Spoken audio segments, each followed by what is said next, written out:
Hey, what's up? Hello. Welcome to episode 4 of the Anchor Dahn podcast. I'm Dyson, joined by Noah and Aiden. Aiden's back after a game time scratch due Sir. to illness last week. He's back. We got the whole gang.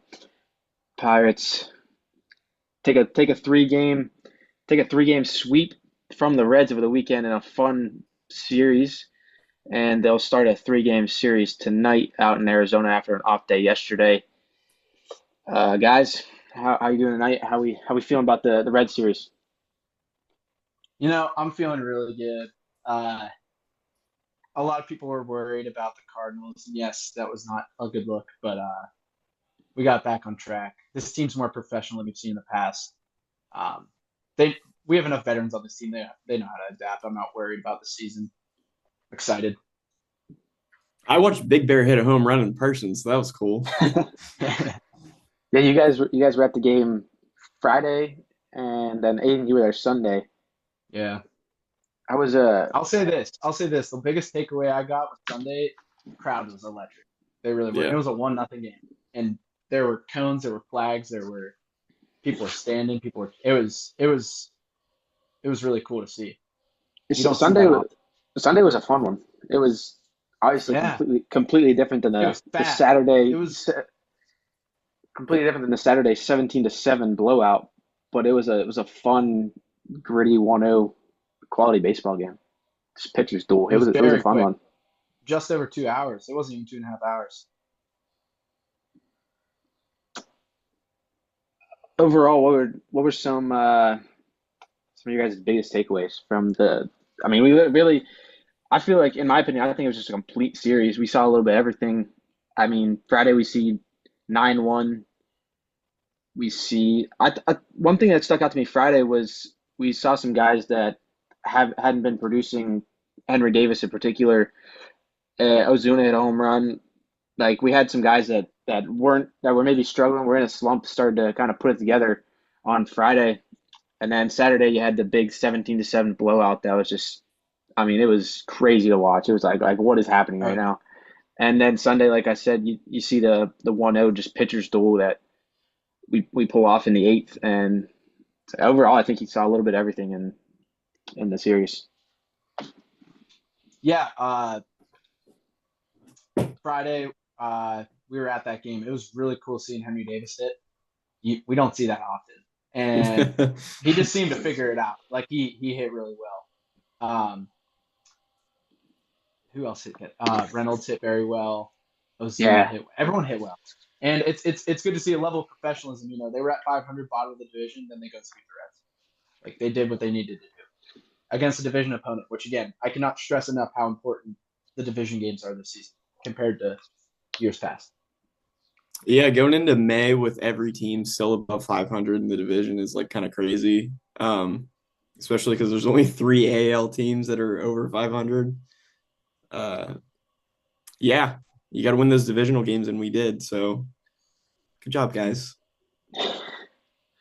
I'll say this Saturday, 3 of the first 4 innings were through the lineup.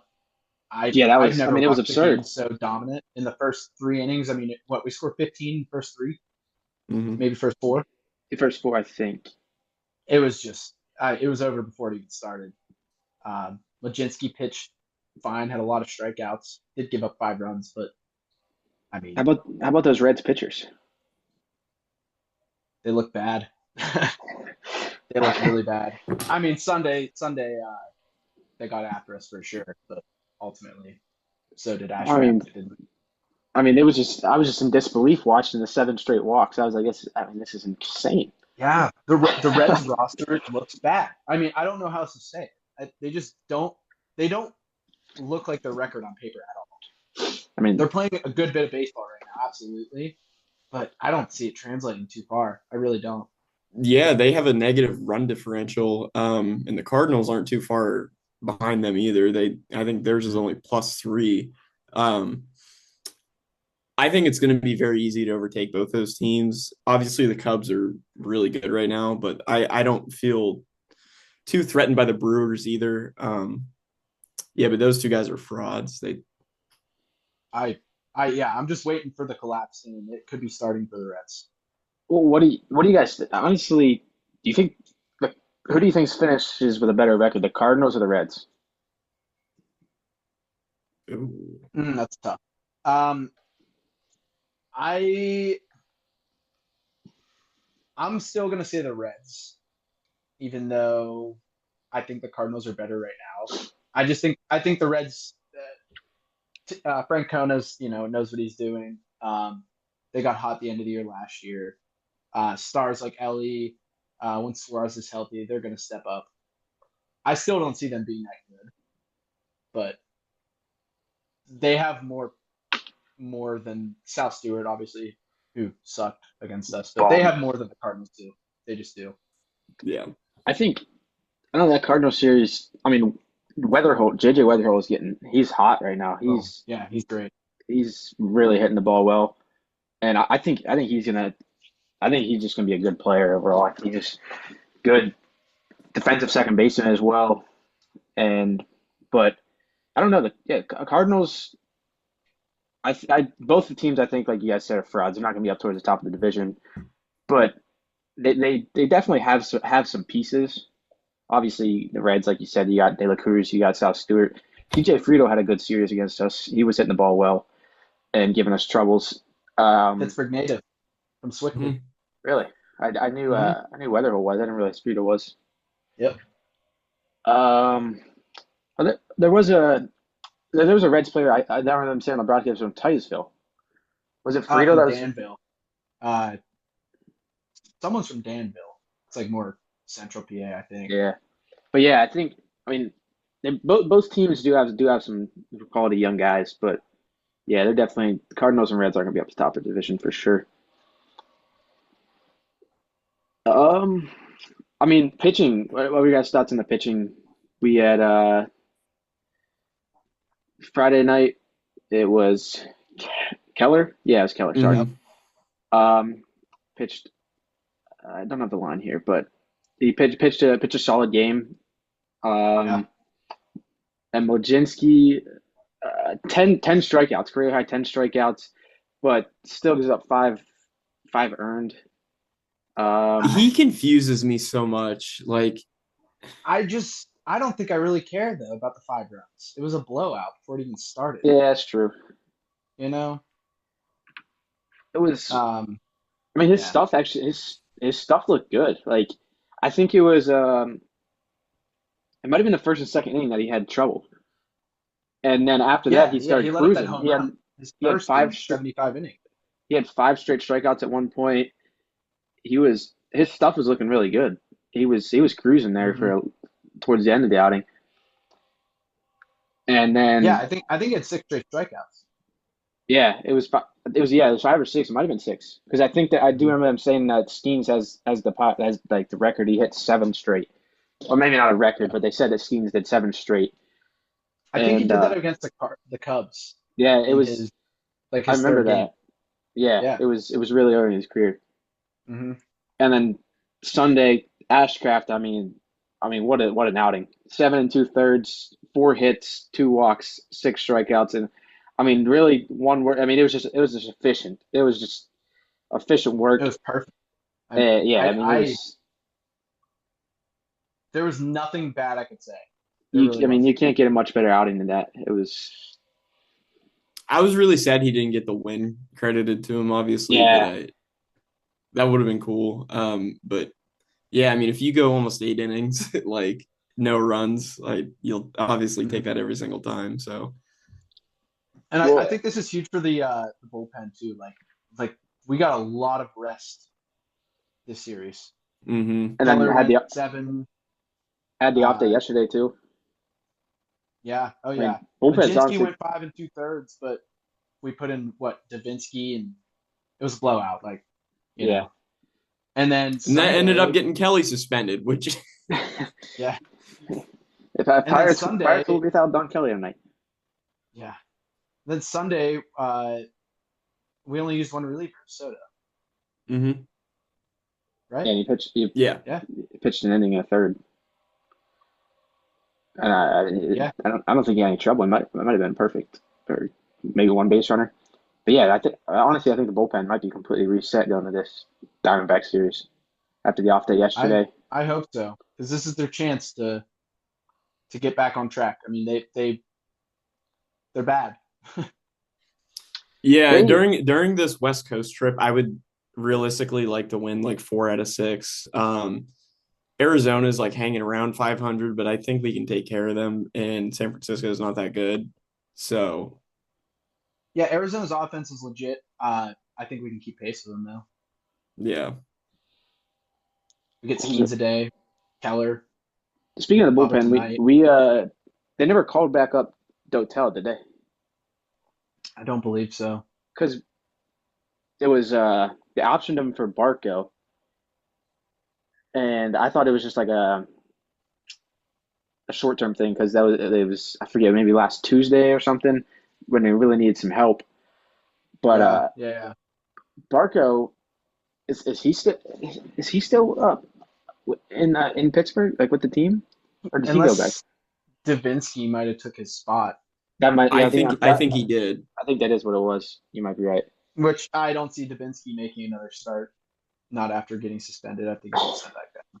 I I mean, mean, eventually he might hang around, but Dotel had some good stuff. He was doing. mhm. I believe he had one bad outing and then one like maybe one or two really good ones. I think his debut was rough. Yeah. Yeah, yeah. I don't know. His debut was okay. He gave up the one home run. He came in like the eighth inning or maybe ninth inning Yeah. to close it out. Gave up one home run, but then closed it out. Hmm. So speaking of the bullpen, Jared Jones is restarting his or starting his rehab assignment tomorrow, right? How long will that take? And like, is he's probably going to start out in the bullpen for a while, maybe the whole season, if I'm right in saying that. Yes, Yeah. this is his second. This is his second rehab start. He threw a couple innings in Bradenton, I believe, Oh and yeah, he just made people. yeah, he I was mean, looking really good. And I saw that he was. I mean, he was just throwing heat too, like really hard. that's the most promising thing I can ask for right now. Is he's Yeah. up to 102. Yeah. And then so he's starting tomorrow in Indy. It was supposed to be today, got pushed to tomorrow, game one of a doubleheader because today's game got rained out. And I think I saw that they want him to make a start in Altoona as well before coming up to Pittsburgh. And what do you think? What have you seen? What's the timeline looking like for him to Um, be fully reinstated? last I heard, I want to say sometime in June. I couldn't tell you exactly if it was beginning or end. Um, so that'd be what, a month away? How many more rehab starts do you think he has left? I don't know. Probably what, a month? Probably 5, Will they want to? maybe. Will they want to stretch him out for one of these rehab starts later on down the road, or will they try to keep him short and then not stretch him out until? See, that's tough because I expect him to come up as a bullpen pitcher. So do Yeah. you even like? I don't think you can like. There's no bad way to bring him up. You can just take it slow. Um, I don't think they need to stretch him out really. I think he can do that as a bullpen pitcher. Obviously, get him 3, 4, 5 innings, sure. I don't think you need to push him past 70 pitches right now if you're even going to do that. Um, I'm okay with that. And bringing him up, he could be a bullpen guy the rest of the year, and I think I'm okay with that. Unless we see something rough out of Majinski again, I feel no rush to have him in the starting rotation right now. What do you guys think as far as Majinski? We've seen him struggle the last two starts. Well, like we said Saturday, he had some good stuff. Just I mean, had to give up the 5 runs. Probably believe he gave up 4 or 5 in Milwaukee. Hmm. We pushed And him to 100 pitches too, I think, which was cool to yeah, see. yeah. But do you see him maybe getting transitioned to the bullpen with Jones coming back? I mean, Jones staying in the bullpen for a while, but just he's staying as the fifth guy. And what do you think happens with Radzinski? I Uh, in I'll say this. theory, Yeah, go Go ahead. ahead. Okay, I'll say this. I think Majinski in the bullpen is an all-star pitcher from the Yeah, bullpen. I yeah. think he is absolutely phenomenal. But I don't think that's going to be the course of action unless I don't want to rush Jones. I just don't. Even if Majinski continues this like you know push it like even if he creeps up closer to like in the fours, maybe pushing 5 ERA, he's still a decent fifth pitcher, just all around. You know, and I think even if you want to do the piggyback thing, you could. Um, that's definitely an option. So I don't know. I think the rule of thumb here is don't rush Jones. Yeah, so like obviously we all like Molzinski, but we've been like before the show started, we were looking at like OPS against all of our pitchers, like each time through the order and whatnot. And Molzinski's is like pretty drastic. The first two times through the order for him, it's 700 OPS, which I mean, obviously it's a back end rotation guy. It's whatever. But the third time through the order, it's people are batting 1,000 OPS against him. That's just not acceptable. Yeah, So that's what you're getting out of him. Like I'm going to counter that real quick. Yes, he's getting hit hard, especially that third time through the order, but he's not giving up home runs. Like oh this was yeah, his first home run in Yeah. 75 minutes, yeah, and that's really impressive. But you're absolutely correct. Like 1,000 OPS in the third way through the order. Not that we didn't expect this because we knew he wasn't going to really reach that. That's kind of his biggest issue is getting blown up the third time through the order. right. But I don't know.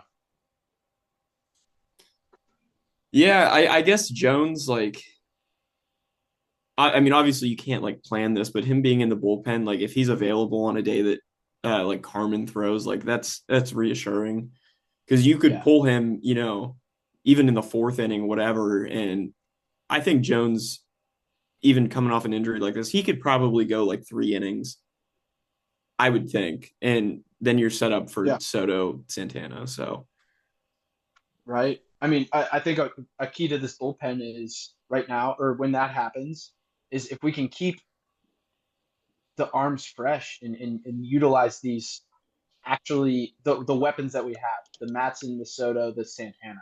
I mean, use yeah, them heavily. They've shown that they can handle it.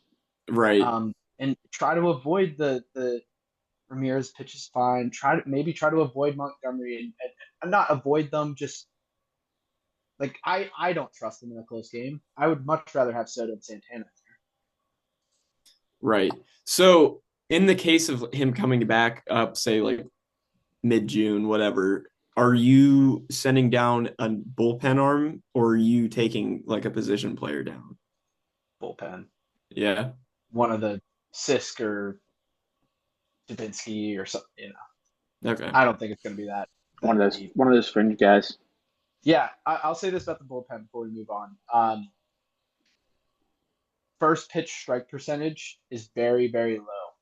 And we have seen the key to the starting rotation has been the high first strike first pitch strike percentage. The other day, Ashcraft when he went 7 2/3, 89% first strike percentage, first pitch strike percentage.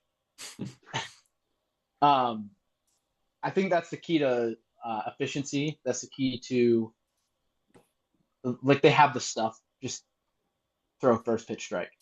You Right. got the stuff. Trust it. We were touching a little bit before we started recording. We were talking about some possible deadline additions, and we were talking about bullpen arms, obviously, because bullpen's obviously been a spot of weakness. What do you, well, both of you guys, what do you think about a starting pitcher potentially getting a starting pitcher at the deadline and then being able to move Wojcinski? Because as we've touched on before, there's just the depth at the in the starting rotation is not very good. I didn't even that hasn't even crossed my mind, but I would love that. I don't even know who to go after though. So Yeah, I would like to see the options. I if there is a good option for a good price out there, maybe. But I also am not opposed to just going after bullpen, especially if Jones is having a speedy recovery and we can push him up come playoffs. Put Majinski in the bullpen, get Jones up and active for the playoffs, and then have that reassurance in the bullpen. I want to go for Chapman. I just Yeah. the Red Sox are tanking. He's gonna be worth prospects, which we have. Go get him. He's good, and he knows what he's doing in the playoffs. That's a thing that we now have to start thinking about, which is weird. Like that veteran experience matters, And we have veteran guys here. We have professionalism in Pittsburgh, which is weird. We're not used to that. Speaking of those veteran guys, Ryan O'Hearn. I mean, the guy's just. I say it every time he gets a hit. Professional baseball hitter. He just finds a way, and he's just such a professional at the plate, and he's fun to watch. And like we've touched on before, just his leadership you hear from in the clubhouse, and just you see in the dugout and on the field too. Like he's been a huge addition, just a true veteran leader. Runners in scoring position, hits for power, is hitting over 300, RBI machine, and we have him next year. Like he is one of the most important pieces on this team right now. Yeah. I forget about that. It was a 2-year deal, which is just crazy to think about for the Pirates. The Pirates never do a 2-year deal. 2-year deal. What's that? Oh man. I think he was the first since 2016. Yeah, he's one of my favorite players on the team. Who was the 2-year deal? It was Francisco Liriano, I believe. Yes. That was the last multi-year deal. No, that was a 3-year deal, I think. It was Diaz was the last multi-year contract in 2016. Or Edwin Diaz, or not Edwin Diaz. Pitcher. Don't remember his name. Someone look that up. I wouldn't know. Anyway, so I just got word from Isaac that we need to get into our sponsors for today's video. So let me get real close to you guys here. Thank you for sponsoring Anchor Dahn to our sponsors, Curry Services, Alex Shoemaker Drums, and shameless plug once again. Me and Alex Shoemaker call Punksy Chuck's baseball and softball games Mondays and Wednesdays on 100.9 FM, 1540 AM. The Groundhog locally. Check us out. We'll be live on Thursday, actually, this time for a girls' game. So thank you for sponsoring Anchor Dahn. Okay, so before O'Hearn, it was December of 2016, we signed Ivan Nova to a 3-year deal. Yep. I don't know why I thought it was Liriano he was the biggest contract. Oh, okay. He was the biggest free agent signing. Ivan Nova. I can't say that name was the top of my head. Yeah, he wasn't very fine. Yeah. Let's touch on Konnor Griffin now. Konnor Griffin. The goat. We when we first started this podcast, I was very passionately saying that Konnor Griffin will be fine. Well, guess what? Konnor Griffin's fine. He's on a 6-game hitting streak. He's batting .435 with a 500 OPS, or 500 on base percentage, with a 1239 OPS during that 6-game hit streak. 2 doubles, a triple, home run, and 4 RBIs, stolen base. I mean, really, it looks like he's just settled in to the big leagues, and he's just totally comfortable at the plate. He's putting the ball the other way. He's pulling the ball to the gap, to Connor's corner, off of righties too, like we saw him do in his debut. And he's taking those sliders that they leave just in the zone, just a little bit from the outside corner. He pulls them out into the gap out there, and I think he's just spraying the ball everywhere, hitting the ball really hard, and he's just doing it all. It's been pretty fun to watch. Yeah, all I gotta say is, if you didn't see it coming, were you really watching? Because it was all there. Even if he started slow, even if the strikeouts were there, it was so obvious he was an adjustment away from blowing up. And the really cool part is Kevin McGonigal, Weatherholt, they got that head start on Rookie of the Year and stuff. But I think Griffin's at their heels now, or gonna be soon. You know, Weatherholt's hot, and so is KG. Yeah, so early on, like we weren't concerned at all about him not getting a ton of hits early. Like, yeah, his batting average is like under 200 for the first couple of weeks, whatever. Our only concern, we've said this a lot of times, was his strikeout percentage and his walk rate, and he's so far really fixed that since he turned 20. Mm-hmm. I think only 5 times in the past 6 games he struck out. He's had 5 walks in the past 6 games, I believe, and he's had 8 on the season. One second, Yeah, I got it right here. It was 3 walks, 5 strikeouts in the last 6 games. Yeah, so Okay, and he has 8 walks on the season, which is still low, but 3 of those have been in the last 6 games. Yeah, 8 walks in the season, 3 in the last 6 games. I think he's settling in. The nerves are gone. He's, you can relax a little more in the box. Definitely seems to be settling in. Made that slight adjustment that was needed. Kept a lot of ground outs to start. We're seeing him get under the ball, seeing him hit for power, seeing him run the bases like no other. He's the reason we won that 1-0 game. I mean, he had that double. Yeah. He scored the run. I mean, here's a pretty good number with runners in scoring position. He's batting 360, and that's on the year. He's batting 360 on the year with runners in scoring position, with 12 RBIs. Wow. Yeah, that's great. That's what the team needs. Yeah. We've talked about that before. The runners in scoring position issues this offense has had. That's probably the biggest issue we have with the offense, I would say. And he's one of a few solutions right now. Cruz is hitting well with runners in scoring position. O'Hearn, obviously. Those three, I think, are, if I had to guess, probably the biggest three with runners in scoring position. And it's cool to see Konnor Griffin such an important piece in this team's development. Let's talk a little bit about the lineup tonight as they start this series in Arizona. A little bit of a different lineup. Griffin moves up, and so going Cruz, Gonzalez batting second at second base with Lowe getting the day off. Reynolds, O'Hearn, Ozuna, Konnor Griffin batting sixth. Mangum, Bart, Triolo back in the lineup and playing third base, and then Chandler's on the bump. So Griffin's moving up a couple spots, put him in the six hole.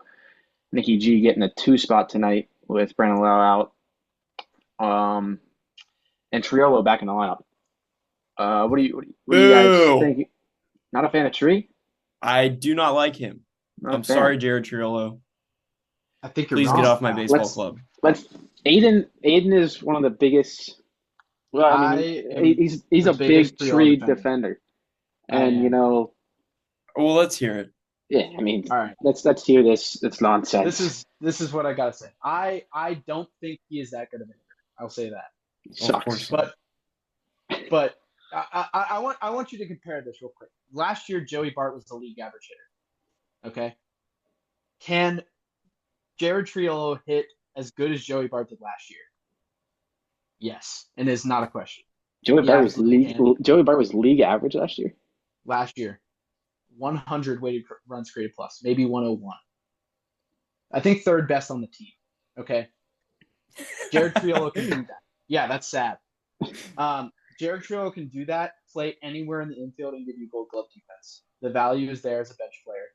I'm not saying he should be a starter. He should absolutely bench player, but when you take Lau out, when you take Horwitz out tonight, when you give Brian Reynolds a rest day, when you give,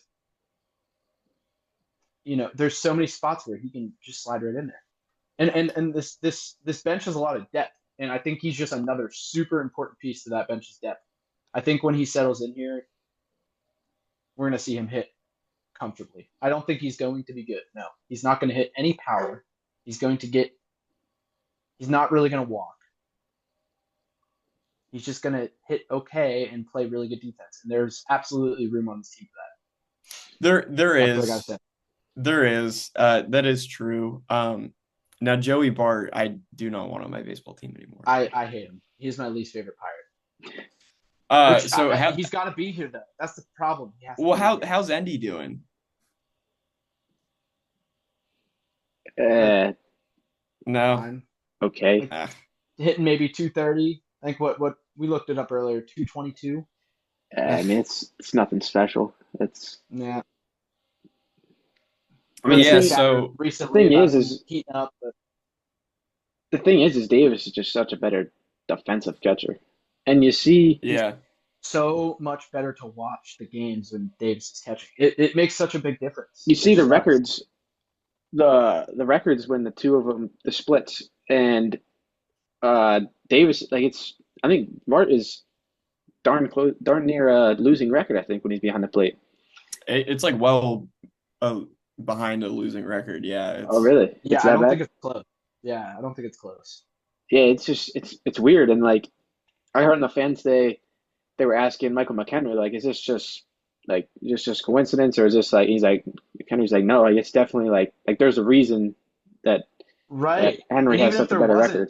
Does there have to be a reason? Like after such a large sample size we've had is with these two behind the plate, Davis just calls a better game. I don't care why.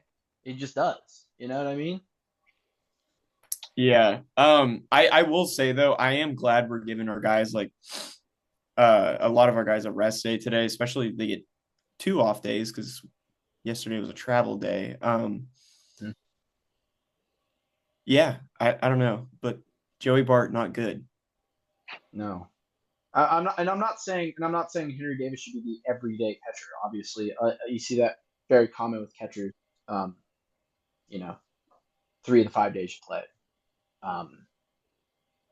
But man, I just wish there was some better option, and I wish it could be Endy because it was there when he's healthy. It was there, but we might have missed his window. He's 25.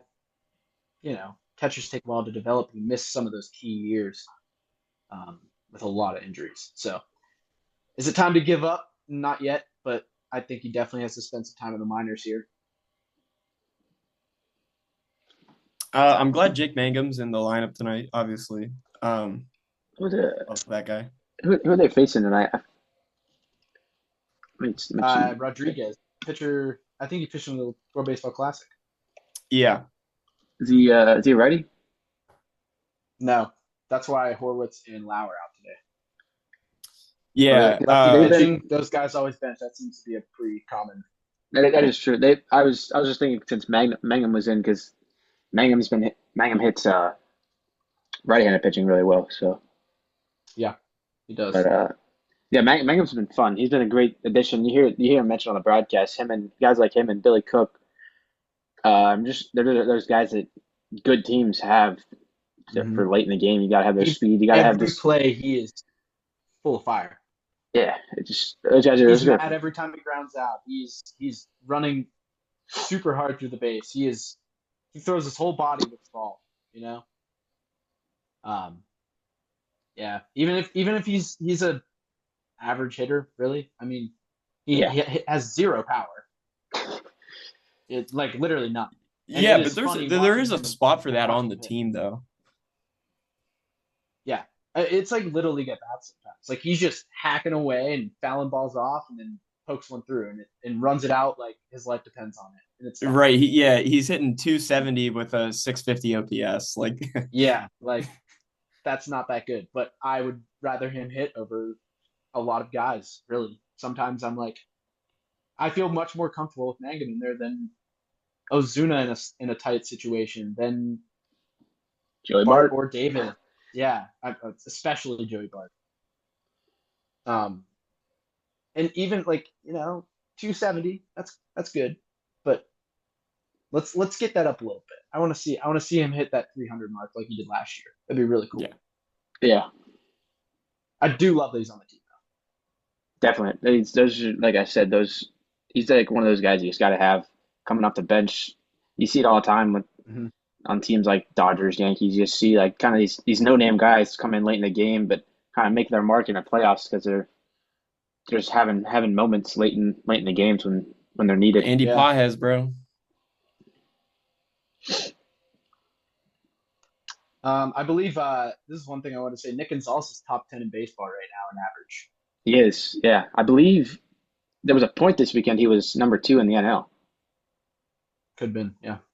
I forget his name, but the Diamondbacks guy is Oh just yeah, like he's like 35 years old too, just on a hot streak. he's batting like Um, four over 400. he was. I think he's at like 398 right now, 395, something like that. Yep. Inamaro Vargas is batting 382.